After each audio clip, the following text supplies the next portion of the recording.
1 Coríntios 6, 19 e 20, nós somos o templo do Espírito Santo. Pastor, não leva mal. Jesus estava falando do templo, mas agora, depois da descida do Espírito Santo, nós somos o templo. A casa vai cair, está precisando ler mais a Bíblia. E sempre vai defender essa tese, vamos lá. Está precisando ler mais a Bíblia. Se o templo não tinha importância na época de Jesus, como diz Lucas 21, 37, João 18, 20, Jesus todo dia pregava no templo e ensinava nas sinagogas. Quer dizer que o templo agora não tem mais valor, porque agora nós somos o templo. Então vamos embora. Por que Pedro e João, Jesus já era assunto dos céus, o Espírito Santo já tinha sido derramado, por que Pedro e João subiram a hora nona, a hora da oração, no templo? Para quê? Se o templo não tem mais valor nenhum, já que eles são o templo do Espírito Santo. Agora para casa cair de vez. Mais de 50 anos depois da descida do Espírito Santo e da ascensão de Cristo, Atos 22, 17, Paulo, quando chegou a Jerusalém, foi orar no templo e foi arrebatado. Você tem que entender o jogo astuto que eu vou mostrar para você. Primeira coisa, minam a importância do templo. 60% do dinheiro da igreja é para manutenção do templo. Tu dirigiu que igreja, brother? Foi pastor aonde? Então, para mostrar que você tá mentindo, tá vendo esse templo aqui? 6.580 lugares, ar-condicionado central. 40% da renda da igreja é para manutenção do templo. E se fosse 60 ou 70? Uma das funções do dízimo é o sustento da casa do Senhor. E daí? E se for 60, 70, 80? E daí? Mas eu tô provando porque quem gosta de falar e de dar conceito tem que se preparar pro contravapor. Dirige igreja.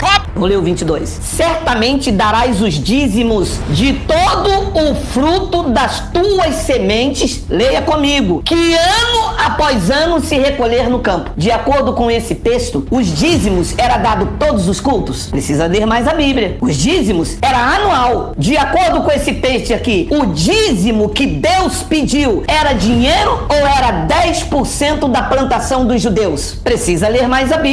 Quem é que inventou o dízimo como 10% do salário dos crentes? Os pastores, que não tem na Bíblia. Não tem na Bíblia Deus pedindo 10% do salário dos crentes. Não tem. Ora, e como é que vai sustentar a igreja? A igreja somos nós, vou mostrar daqui a pouco. Mas nós nos reunimos no espaço. Faz como nós fazemos aqui. O aluguel aqui é 4.000, a gente divide entre os irmãos. Você pega 40 irmãos, com 100 reais, pronto, você tem 4.000 reais. As claras, bota 3 pessoas para organizar. Agora eu vou pedir 10% do que ganha 1.000, 10% do que ganha isso, 10% que ganha isso, e acontece que está aí. Vocês, assembleanos, que gostam tanto de fazer teologia, que gostam tanto de estudar estudo bíblico, vocês que gostam de ser chamados bacharéis em teologia, são consagrados, dizem que o Espírito Santo fala com vocês. O Espírito Santo e o curso de teologia de vocês nunca mostrou que todo o conteúdo do livro de Malaquias não é uma sentença contra a igreja, e sim contra o povo de Israel? E quem está me ouvindo aqui é de Israel, diga Abba Pai. Ninguém. Somos brasileiros, debaixo da Constituição, que me dá o direito, a liberdade, com respeito, que eu não estou atacando a pessoa, eu estou trazendo aqui, refutando a sua argumentação, porque ele disse que há um erro teológico não sustentar ou não manter o dízimo e menosprezar o templo, e eu estou mostrando aqui por A mais B, claro, limpo, que o livro de Malaquias era uma sentença contra Israel, não contra a igreja de Cristo. Meus amigos, sejam muito bem-vindos a mais um vídeo aqui do nosso canal. No vídeo de hoje vocês vão ver o pastor Silas Malafaia levando uma surra do pastor Geraldo. Ele defende a tese de que o templo ainda continua a ser importante. Já em Atos 17, 24 diz que Deus não habita em templos feitos por mãos humanas. Na segunda carta que Paulo escreve aos Coríntios, capítulo 3, no verso de número 16, diz que nós somos o templo. E o pastor Silas Malafaia está tentando ludibriar ou cauterizar a mente das pessoas para que as pessoas continue indo no templo, até porque se as pessoas continuar indo ao templo, lógico que ele vai fazer as suas ministrações de oferta e de prosperidade. O intuito maior desses pastores que defende a tese de que é importante você ir para o templo, o maior intuito desses pastores é que você entregue o dízimo e as contribuições nas igrejas. E o pastor Silas Malafaia está defendendo essa tese, só que o pastor Geraldo deu completamente uma surra no pastor Silas Malafaia. Eu peço que você acompanhe esse vídeo até o final, porque o Pau vai quebrar por aqui, você sabe do nosso tema aqui do nosso canal, que nós não passamos manteiga no bigode do gato, porque nem tudo que brilha é ouro, porque existe as bijuterias. Fica comigo, não se esqueça, deixa o seu like, faça o seu comentário e não se esqueça de compartilhar o vídeo. Dito essas coisas, let's go. Vamos embora discutir esse assunto, porque hoje o pau vai quebrar por aqui. Vamos embora, vamos lá. 1 Coríntios 6, 19 e 20, nós somos o templo do Espírito Santo. Pastor, não leva mal. Jesus estava falando do templo, mas agora, depois da descida do Espírito Santo, nós somos o templo. A casa vai cair, tá precisando ler mais a Bíblia. Ele sempre vai defender essa tese, vamos lá. Tá precisando ler mais a Bíblia. Se o templo não tinha importância na época de Jesus, como diz Lucas 21, 37, João 18, 20, Jesus todo dia pregava no templo e ensinava nas sinagogas. Quer dizer que o templo agora não tem mais valor, porque agora nós somos o templo. Então vamos embora. Por que Pedro e João, Jesus já era assunto dos céus, o Espírito Santo já tinha sido derramado, por que Pedro e João subiram a hora nona, a hora da oração, no templo? Para quê? Se o templo não tem mais valor nenhum, já que eles são o templo do Espírito Santo. Agora para casa cair de vez. Mais de 50 anos depois da descida do Espírito Santo e da ascensão de Cristo, Atos 22, 17, Paulo, quando chegou a Jerusalém, foi orar no templo e foi arrebatado. E no próprio livro de Atos, capítulo 17, no verso 24, está escrito dizendo que Deus, sendo Senhor dos céus e da terra, não habita em templos feitos por mãos humanas. Esse é o versículo que o próprio pastor Silas Malafaia está usando. Vamos continuar ouvindo um pouco mais da fala dele. Na sequência, nós vamos trazer aqui a explicação do pastor Geraldo. Vamos lá. 50 anos depois, mais de 50 da descida do Espírito Santo, se o templo não tem mais valor, por que Paulo foi para o templo? Ele grita, né, pessoal? Ele grita, ele é escandaloso, ele quer defender essa tese aí porque ele não quer perder os fiéis que estão, né, patrocinando aí a sua luxúria, a sua ostentação e a sua riqueza, né? Vamos embora. Você tem que entender o jogo astuto que eu vou mostrar para você. Primeira coisa, minam a importância do templo.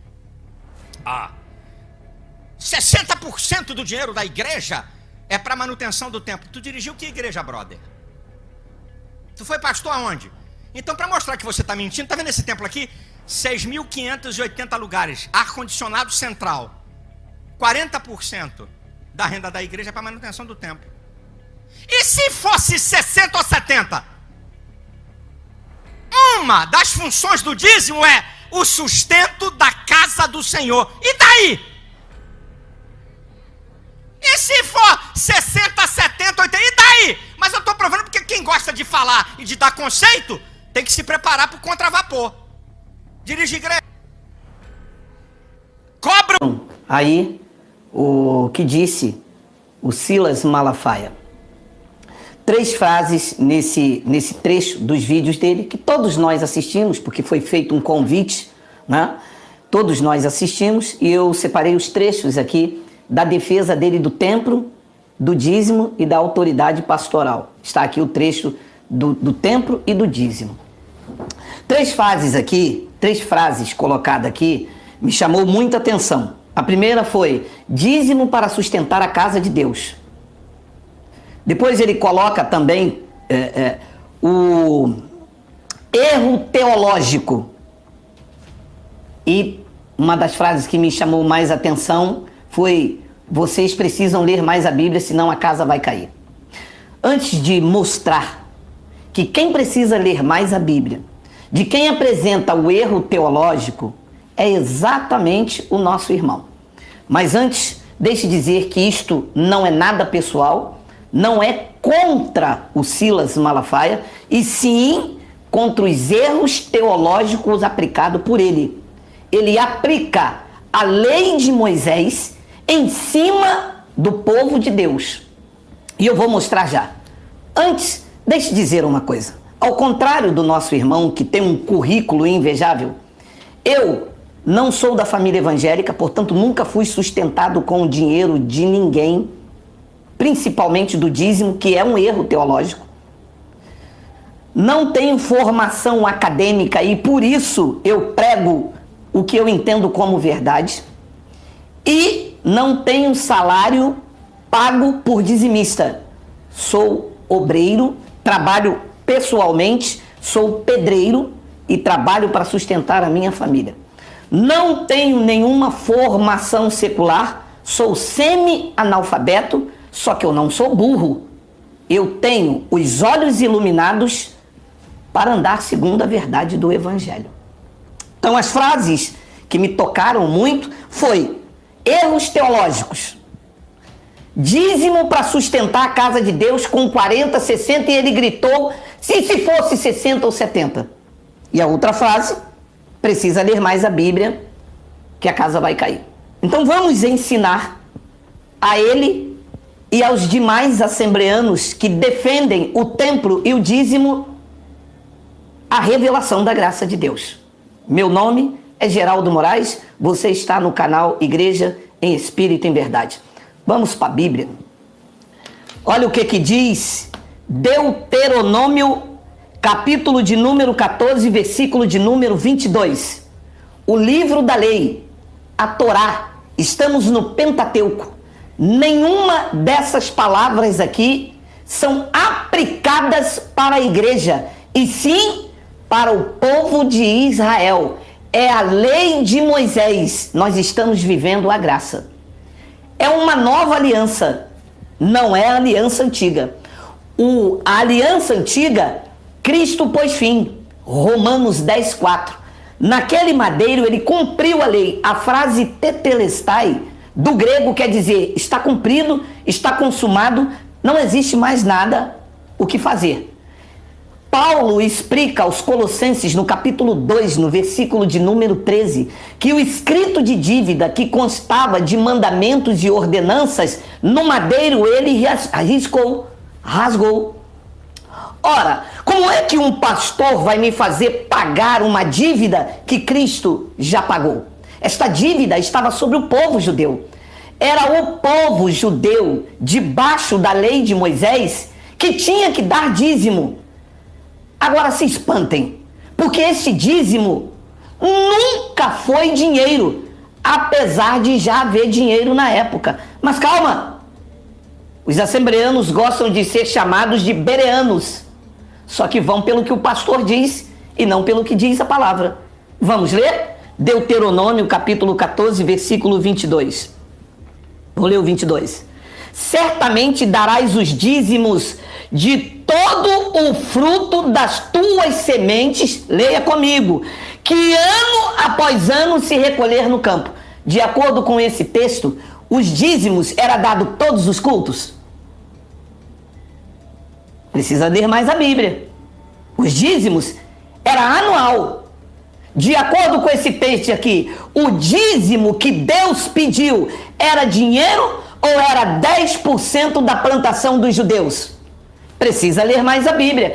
Quem é que inventou o dízimo como 10% do salário dos crentes? Os pastores, que não tem na Bíblia. Não tem na Bíblia Deus pedindo 10% do salário dos crentes. Não tem. Ora, e como é que vai sustentar a igreja? A igreja somos nós, vou mostrar daqui a pouco.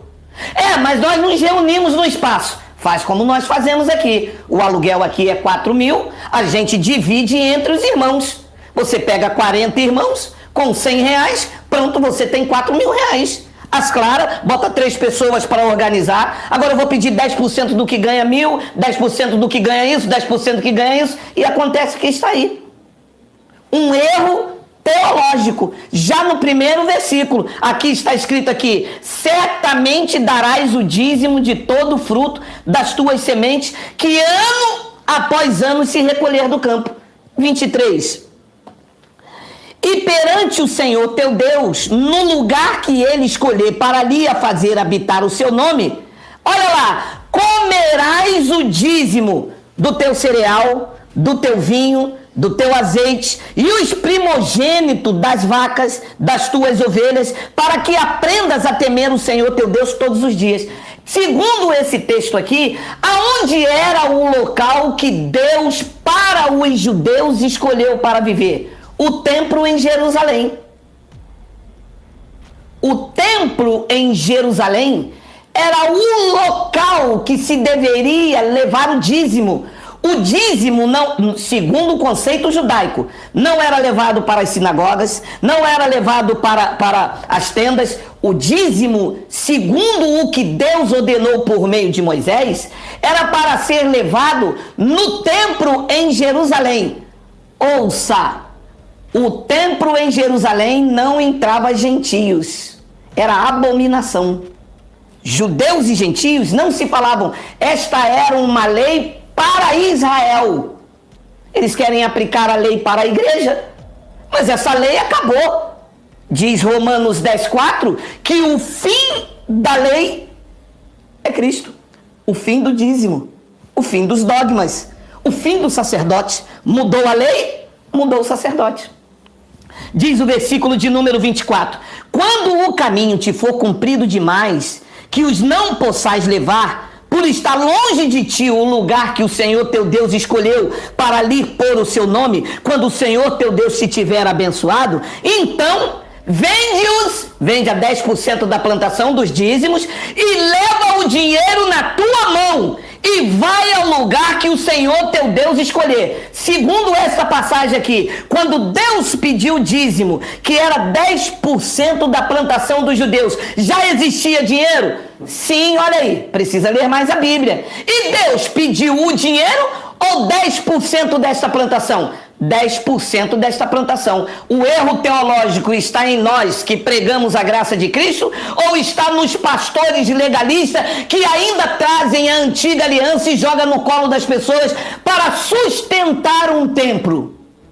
Mas que templo? Que Deus não habita em templo feito por mãos de homens. E o templo, este aqui, em que as pessoas levavam dízimo, Jesus disse, não ficará pedra sobre pedra. O templo não teve importância, tanto é que Cristo derrubou. Derrubou quando ele morreu? Não, derrubou em 37 anos após a sua ascensão ao céu. Então veja, já havia dinheiro lá na lei de Moisés. Eu estou lendo a Torá, Deuteronômio, o 5º livro de Moisés da lei. Havia dinheiro, mas Deus nunca pediu dinheiro a ninguém, porque Deus não precisa do dinheiro dos crentes. Deus pediu 10% da plantação, isto era para sustentar a tribo de Levi, que não tinha herança, não podia trabalhar. Os pastores se passam como Levi e querem viver de 10% da renda dos crentes, que trabalham, pegam um trem cheio, pegam um ônibus cheio, enquanto os pastores dentro do gabinete pastoral, elaborando o que fazer para colocar a lei de Moisés de volta dentro da igreja de Cristo, que está livre. Para a liberdade foi que Cristo nos libertou. Permaneceis, pois, firme, e não vos prendais ao jugo de escravidão, que era o que a lei fazia. Então veja, o dízimo não tem nada a ver com a igreja atual. O dízimo era para Israel. Malaquias, capítulo 1, versículo de número 1. Sentença pronunciada pelo Senhor contra Israel por intermédio de Malaquias. Vocês, assembleanos, que gostam tanto de fazer teologia, que gostam tanto de estudar estudo bíblico, vocês que gostam de ser chamados bacharéis em teologia, são consagrados, dizem que o Espírito Santo fala com vocês. O Espírito Santo e o curso de teologia de vocês nunca mostrou que todo o conteúdo do livro de Malaquias não é uma sentença contra a igreja, e sim contra o povo de Israel? E quem está me ouvindo aqui é de Israel, diga Abba Pai. Ninguém.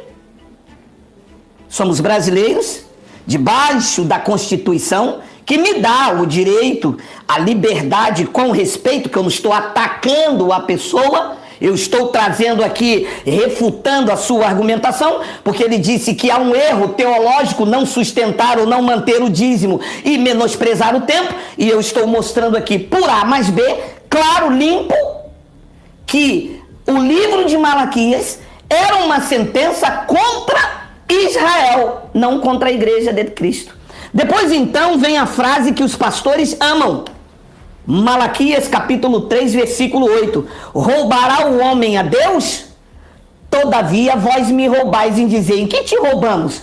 Vós quem? Se o conteúdo está direcionado a Israel, era nós, a igreja?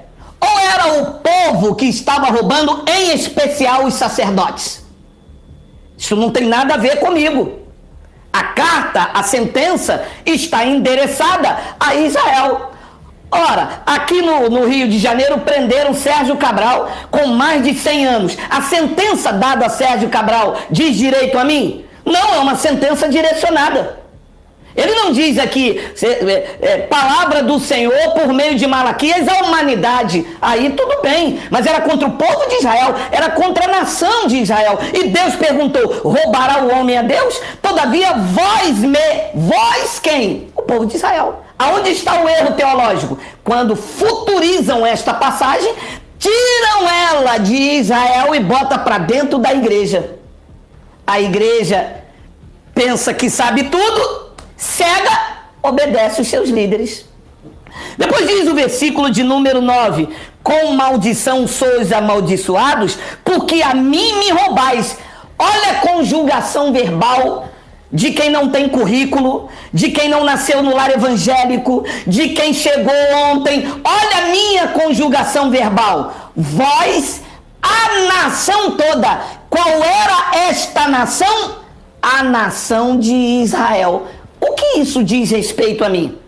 Aí disse assim no vídeo dele: o meu ensino sobre o dízimo não é meu, é da Bíblia. É da Bíblia, mas era para Israel. Não tem nada a ver comigo. Esse escrito de dívida foi cancelado por Cristo. Isto era uma dívida anual, como nós temos IPTU e PVA. Isto era uma dívida anual, você leu em Deuteronômio, que os judeus tinham anualmente para sustentar os levitas lá no templo. Que não existe mais levita, porque o templo caiu em 70. Com maldição sois amaldiçoado, porque a mim me roubais, vós, a nação toda. Versículo de número 10. Trazeis todos os dízimos à casa do tesouro, para que haja mantimento na minha casa. Claro, mantimento está falando de quê? Comida. Está falando de frutos, verduras. Era isso que era o dízimo. A casa do tesouro ficava onde? Em Jerusalém. Ficava, não está mais. A casa do tesouro não é a igreja que um homem vai no cartório e escreve lá Ministério do Pastor Cuscuz. Isso não é a casa do tesouro. Isso é um edifício de pedra, onde cada um prega a sua doutrina, cada lugar tem o seu pastor. Que Deus que tem tanta casa é essa? Agora pergunta a eles assim: traz para a casa do Senhor, a igreja de fulano é a casa do Senhor. Ah, tá bom, pastor, então esse mês eu posso levar o meu dízimo para aquela outra igreja, porque lá também é a casa do Senhor? Vê se eles deixam. Precisa ler mais a Bíblia, porque senão a casa cai. Porque aqui o berimbau canta, e canta bonito, dentro da palavra, que não é nada pessoal. Trazei todos os dízimos à casa do tesouro, para que haja mantimento na minha casa. E provai-me nisso, diz o Senhor dos Exércitos, se eu não vos abrir a janela do céu e não derramar sobre vós bênção sem medida. Que bênção seria essa, se está tratando de plantio, de agricultura, de 10% da plantação? Deus iria enviar chuva dos céus, abrir a janela dos céus, uma linguagem de figura, chuva sobre a lavoura dos judeus. Versículo de número 11. Por vossa causa eu repreenderei o devorador. Para! Devorador aqui era uma espécie de gafanhoto, que tinha vários tipos de gafanhoto. Tinha um migrador. E esse devorador, por conta do povo estar em desobediência, em especial os sacerdotes, iria devorar a plantação dos judeus. Devorador aqui, eles que mandam a gente ler a Bíblia, eles que diz que são um erro teológico, transformaram em demônio. Mas demônio não come alface.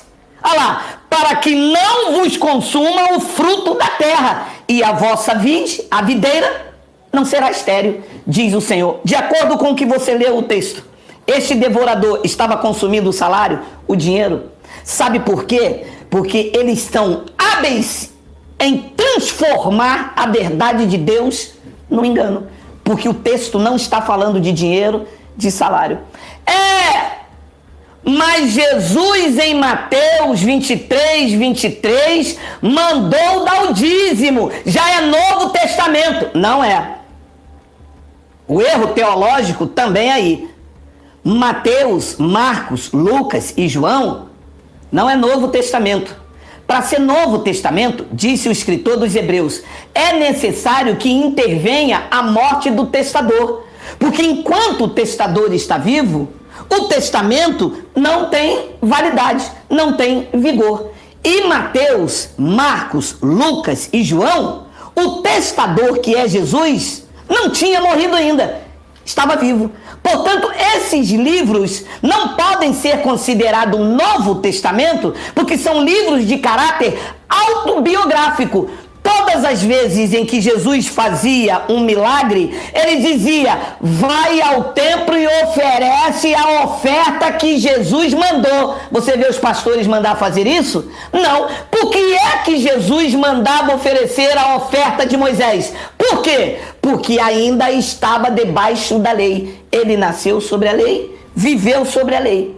Então, Mateus 23 ainda era o período da lei. Aliás, não só Mateus 23, mas até o templo cair em Jerusalém em 70, todas as comunidades, incluindo Paulo, ainda estavam sob a sombra da lei. Olha o que diz. Perdão, Mateus 23. Ai de vós, igreja de Cristo. Não. Ai de vós, pessoas do Manaus, do Rio de Janeiro, do Rio Grande do Sul. Não. Quem eram os escribas e os fariseus que Jesus se refere nesta passagem? Os ferrenhos seguidores da lei de Moisés. Os escribas, os intérpretes e os fariseus, uma seita, que eram ferrenhos defensores da lei de Moisés. Vamos ler o que eles chamam de erro teológico e que diz que nós precisamos ler mais a Bíblia. Somos nós ou são eles? Aula do analfabeto, aula do pedreiro, aula de quem chegou hoje. Leia. Ai de vós, escribas e fariseus hipócrita, porque dais o dízimo do 13º do salário de vocês. Não! Dízimo nunca foi dinheiro. Dízimo é isso aqui. Deuteronômio 14:22.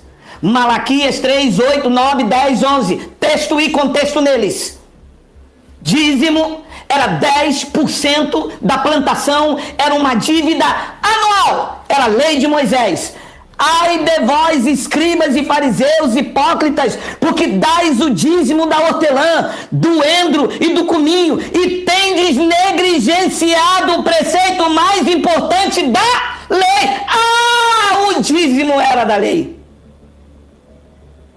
Mas havia algo mais importante, que eles negligenciavam. Olha lá. A justiça, a misericórdia e a fé. Vem a frase que eles se apoiam, não respeitando a visão perfeita do contexto.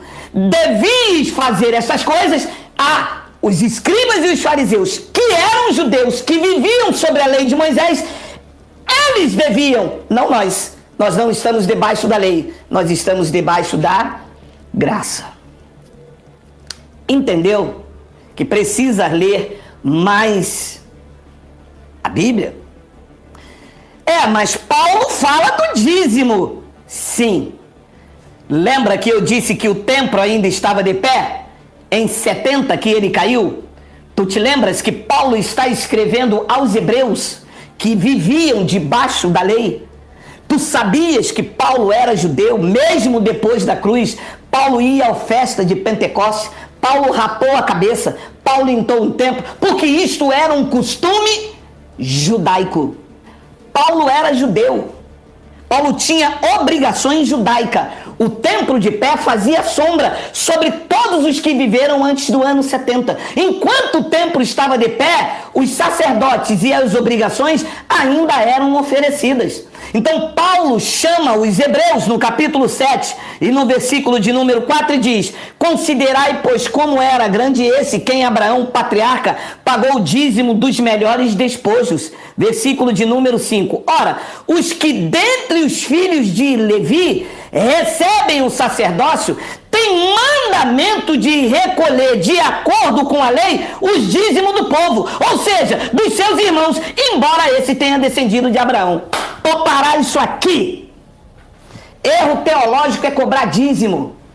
Erro teológico é não ensinar essas verdades nas igrejas, assembleias de Deus. Erro teológico é colocar uma culpa, uma dívida que Cristo rasgou.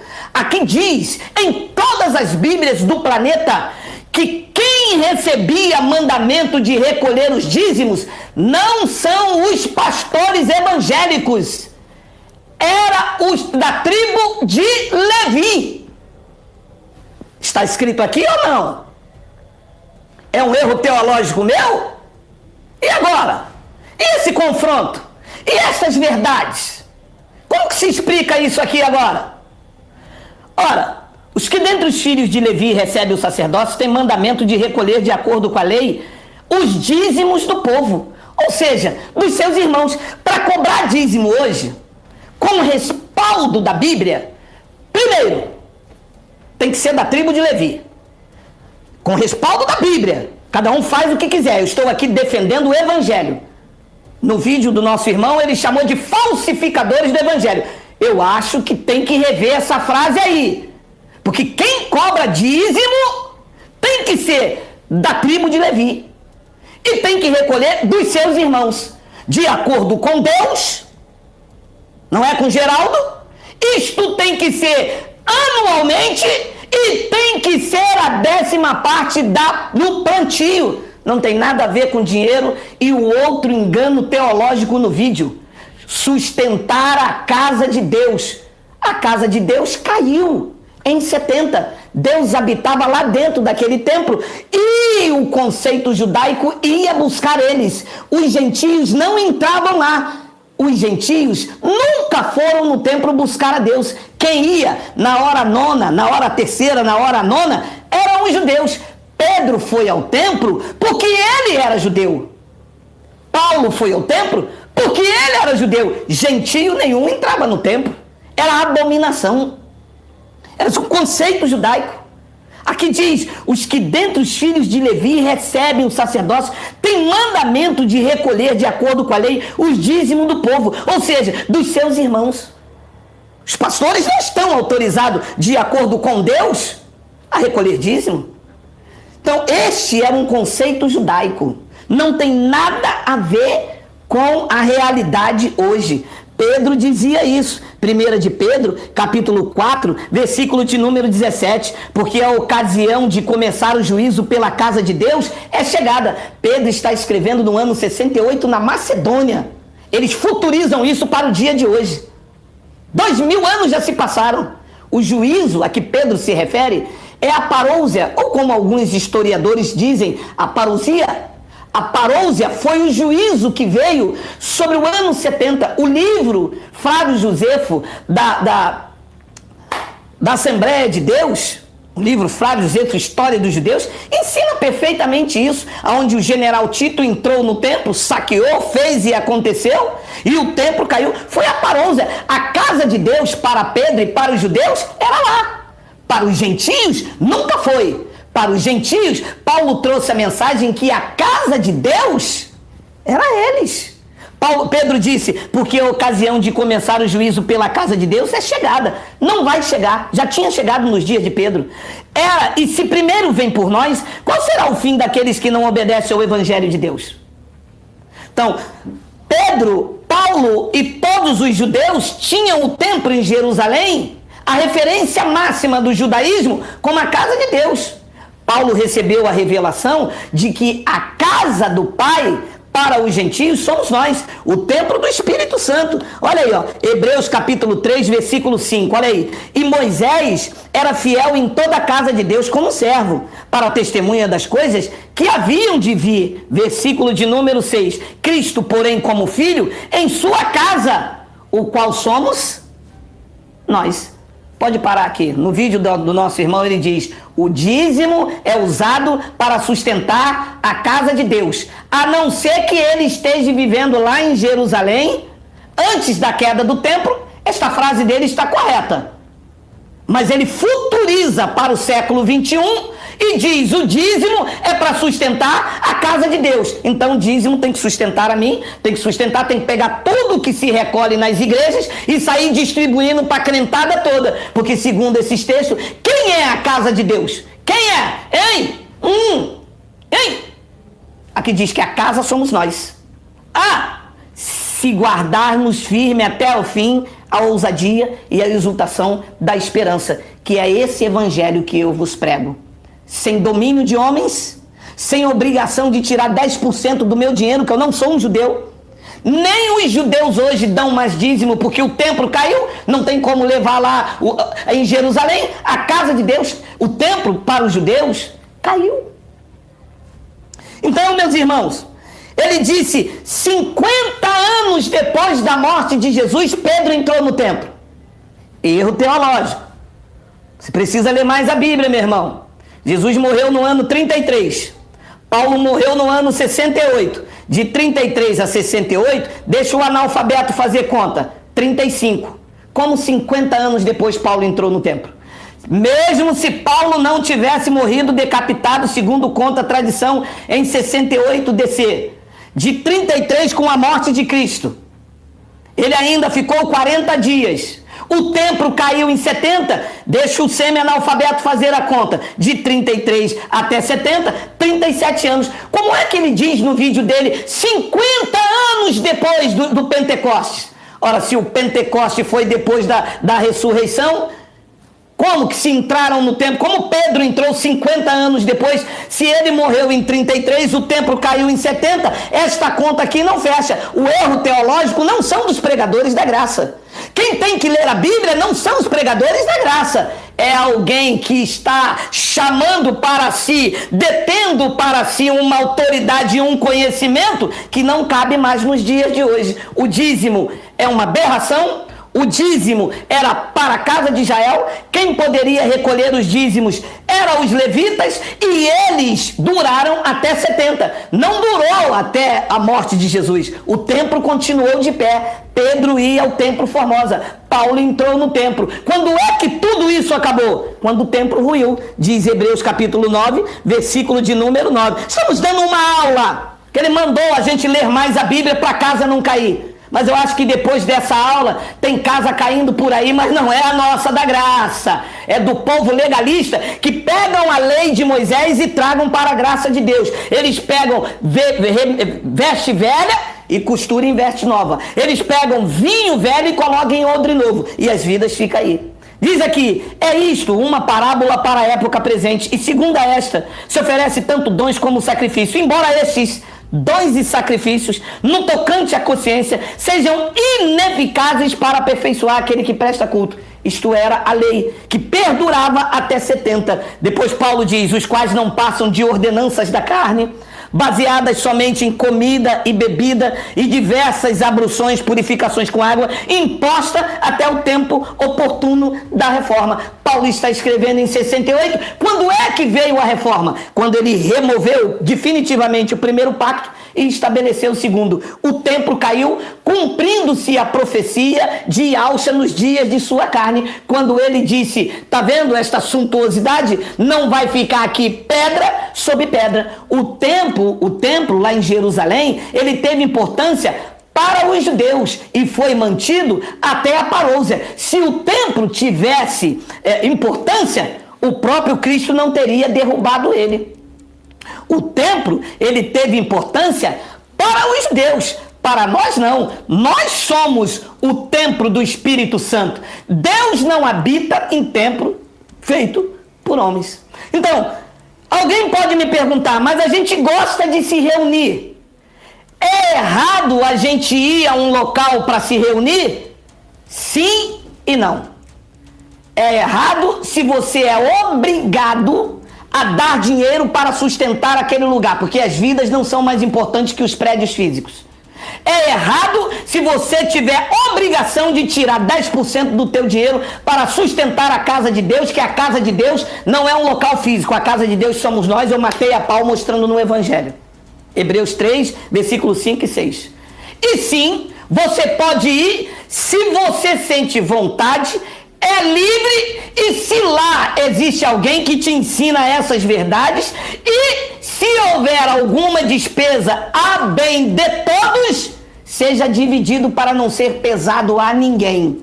Quer se reunir? Alugou aqui uma loja, quanto que é? R$1.000. Meu irmão, R$1.000, vocês querem se reunir? Queremos. Vamos ter uma despesa de 1.000, 10 pessoas dá R$100. Tá aqui a contabilidade, tá aqui a conta. Agora, tirar 10% seu para dizer que vai sustentar aquele local como se Deus habitasse lá, precisa ler mais a Bíblia. Atos 17, 24 diz que Deus não habita em templo feito por mãos humanas. Paulo, em 1 Coríntios 3,6, diz que nós somos o templo do Espírito Santo. O templo teve importância para os judeus. Para nós, ele ruiu definitivamente. Em Hebreus capítulo 8, versículo de número 3, eu termino esta aula, tá bom? Quando ele diz nova, ele torna antiquada a primeira. Veja, quando ele disse este é o cálice da nova aliança, quando ele disse nova, ele não acabou com a primeira aliança. Ela continuou. O templo estava de pé, fazia sombra. Paulo ia fé de Pentecostes, mandou Timóteo lavar os pés das viúvas, havia ali alguns fermentos da lei e eles se baseiam nisso. Mas em 70, o templo ruiu. Quando ele diz nova, torna antiquada a primeira. Disse Paulo no ano 68. O que se torna antiquado e envelhecido está prestes a desaparecer. Ano 68 para 60, desapareceu definitivamente. Não há base na Bíblia para aplicar dízimo sobre a igreja atual hoje. Não há base na Bíblia para tomar 10%, pedir 10% às pessoas usando a Bíblia, que tem a sua imposição judaica aos judeus, para sustentar templo físico. São as vidas que precisam ser ajudadas. São as pessoas que não têm o que comer. São as pessoas que vão em busca de socorro. São as pessoas que não têm um leite, não têm uma fralda. Não existe dívida a ser paga. Segundo o evangelho que eu prego, o evangelho da graça de Deus, ninguém deve nada a Deus. Eu contribuo no espaço onde eu me reúno. Tem mês que não dá para contribuir, não sou obrigado a dar nada. Se me pedir, eu não volto mais lá. Eu sou livre para contribuir, sou livre também para não contribuir. Eu faço por generosidade, porque eu sei de onde esse evangelho me tirou. Esse evangelho me tirou da escravidão evangélica. Esse evangelho me tirou do pagar o preço, do sacrifício, de separar com maquinazinha todo mês 10% do meu dinheiro que me fazia falta. E quando eu procurava os pastores, eles diziam que eu não tinha fé. Mandava pegar um envelope, mandava fazer um propósito, porque a viúva deu tudo o que tinha. Eu cansei dessas histórias. E eu sim li a Bíblia como eu estou ensinando a eles, a todos eles. Todos que pregam dízimo precisam aprender com os pregadores da graça de Deus e aplicar fielmente a interpretação desta palavra. Diz Colossenses capítulo 2, versículo de número 13. Eu vou fechar com esta aula aí, ó. E a vós outros que estáveis mortos pela vossa transgressão e pela incircuncisão da vossa carne, ele vos deu vida juntamente com ele, perdoando todos os delitos, tendo cancelado o escrito de dívida que era contra nós e que constava de ordenança, o qual nos era prejudicial, que ele removeu inteiramente, encravando na cruz. Eles estão trazendo e colocando de novo, dizendo, tem que dar o dízimo para sustentar a casa de Deus. A casa de Deus para os judeus. Para nós, a casa somos nós. Nós somos a casa do Pai. Efésios capítulo 2, versículo de número 13. Olha, não, é porque se precisa ler mais a Bíblia, vamos de aula. Mas agora em Cristo Jesus, vós que estáveis longe, fostes aproximados pelo sangue de Cristo, porque ele é a nossa paz, o qual de ambos fez um, e tendo derribado a parede de separação que estava no meio na amizade. Lê. Precisa ler mais a Bíblia. Dizer que o povo tem que pagar o dízimo para sustentar a casa de Deus, precisa ler mais a Bíblia. Primeiro que a casa de Deus somos nós. O dízimo era para o povo judeu. Precisa ler mais a Bíblia. Eu não tenho que pagar nada, porque o dízimo era uma dívida judaica. Eu não tenho dívida nenhuma, ela foi cancelada sobre os judeus e sobre mim. Ele aboliu na sua carne a lei dos mandamentos na forma de ordenança, para que dos dois criasse em si mesmo um novo homem, fazendo a paz. Tá aí essa aula, tá bom? Um grande e caloroso abraço. Meu nome é Geraldo Moraes, amanhã domingo estamos juntos, não no templo. Preste bastante atenção. Os templos vão se reunir como igreja, não para prestar um culto a Deus, mas para prestar o culto racional. Com qual propósito? Para experimentarmos a boa, a perfeita e agradável vontade de Deus.